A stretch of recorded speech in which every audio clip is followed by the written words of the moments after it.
Joey Clark. Welcome back to News and Views in the afternoon. Now, surprise guest, folks, and I appreciate this gentleman on such short notice today with a busy schedule joining me.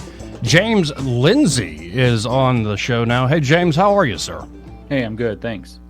I appreciate your time on such short notice. And for folks who don't know, you've got a big event coming up on August the 25th in the evening, teaming up with 1819 News and a few others. And this is about, what, the Marxification of Education in this country?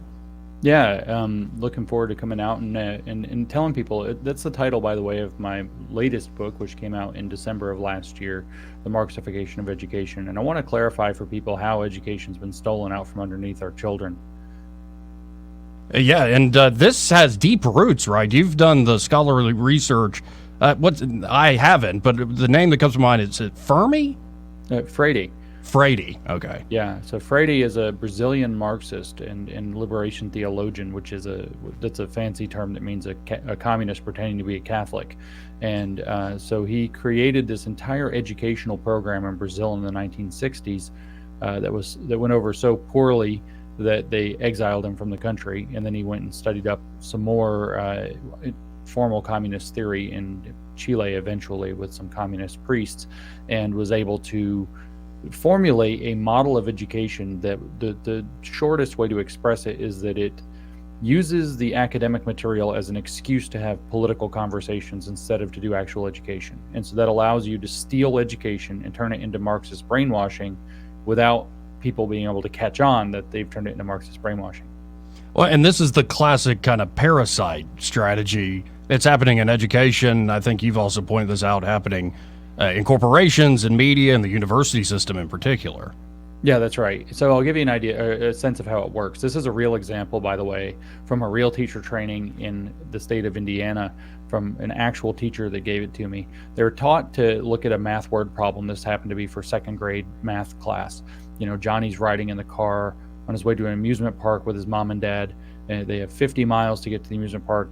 They've already traveled 30 miles. How much further do they have to go?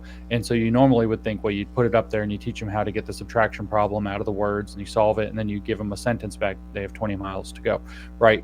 Well, that's to teach mathematics. But what they would do is they say, well, the kids are bored with that. That's boring. It's not exciting. It's not engaging, or it's not culturally relevant to them. That's the words of the day, culturally relevant. So let's ask the kids, teach the teachers, that if you saw that, first of all, as a parent, you would think there's nothing wrong with that question. There's no politics there. Well, they teach the teachers to say, hey, kids, who's been to an amusement park before? Raise your hand. And so they're 7 to second grade. Half of them raise their hand, half of them don't, or thereabouts. And, whoa, some of you have, some of you haven't. So now you have a difference. Why would it be that some of you have and some of you have not? And then when they are trained to keep prompting the kids to give answers until one of them says, not everybody can afford it, or my parents said that I can't go. So now you get to have a conversation about socialism or a conversation about parental authority with the kids on the excuse of the term amusement park. And that's what Paulo Freire called a generative theme. It's a theme that appears in the educational material that generates the possibility for a political conversation. And of course, you could do that with mom and dad, or you could even do it if you wanted an environmental conversation with car. Those are just totally benign words that become opportunities to do politics in the classroom. Again, folks, we're talking to James Lindsay. If this is just scratching the surface of this man's knowledge and his great presentation skills, an evening with James Lindsay coming up August the 25th from 6 to 9. They're in Birmingham at the Oak Mountain Brewing Company, or Pelham, technically, folks in the Birmingham area. There's so much I would want to talk to you about, James, because I have been following you since all the way back at the Hoax Papers. But I wanted to fit this in, I guess, the 2 minutes we have here. For the longest time, as I was heading out of undergraduate, somebody would say, Joey, do you believe in God? And I would say, what do you mean by God? I'm an agnostic. And I think you're one of the few people in your writing and books I've heard also use that term. Yeah, I have. It's not I know that the word means a lot, and it's a very important concept for a lot of people, and I respect and honor that, and I take it very seriously. If you listen to my talks and presentations, you'll hear a lot of the Bible infused in everything that I have to say. I'm not particularly interested, and that's kind of what the word means. I'm not particularly interested in whether or not God is literally true. If it's right. for me, it doesn't matter whether this is a fundamental aspect of metaphysical reality or if it's a very useful and accurate set of metaphors that lead us to clarity and wisdom. But I do take the tradition very seriously, but I'm not particularly interested in what it means. Well, and I have to admit, I dabbled in the New Atheist group here in Montgomery in Alabama. 12 years of Catholic school, though, and growing up skeptical in these parts can be a little bit of a chore. I imagine you've had a similar path, but both of us now are, and correct me if I'm wrong, but you're working with a lot of true believers and folks on the right, a lot of devout evangelical Christians. Yeah, evangelical Christians overwhelmingly are some of my closest allies and friends. I spend a lot of time with them. I speak regularly in churches. I get invited by Turning Point USA to speak at their pastors' summits. I just got another invitation to the next one, so that's still a relationship that's good. I speak with a lot of Catholics as well, in a lot of actually Jewish groups as well. And I think that my taking time to respect and honor their faith has been really important to them, and it's really enriched my knowledge and presentation skills as well.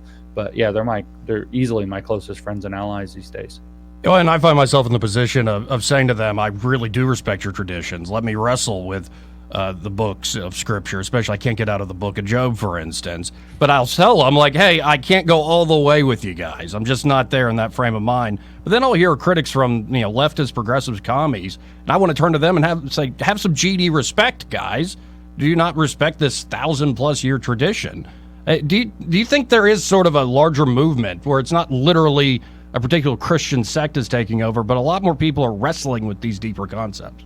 Yeah, I think so, and I think it's probably healthy. Of course, Israel as a term itself means wrestling with God, so that's kind of a funny way that you phrased it. And to your point about the communists, it is absolutely, they do not care that there's a 1,000+ year tradition. That's exactly what they want to destroy. And I think you see this kind of paying more attention to it in these Western, broadly Judeo-Christian cultural contexts, because the cultural Marxist movement that we're fighting against, which was kind of fathered in many ways by Antonio Gramsci, a communist from Italy in the 1920s, he said, socialism is precisely the religion that must overwhelm Christianity. And so there is a fundamental battle between the value sets that we might call Judeo-Christian and Western versus communist.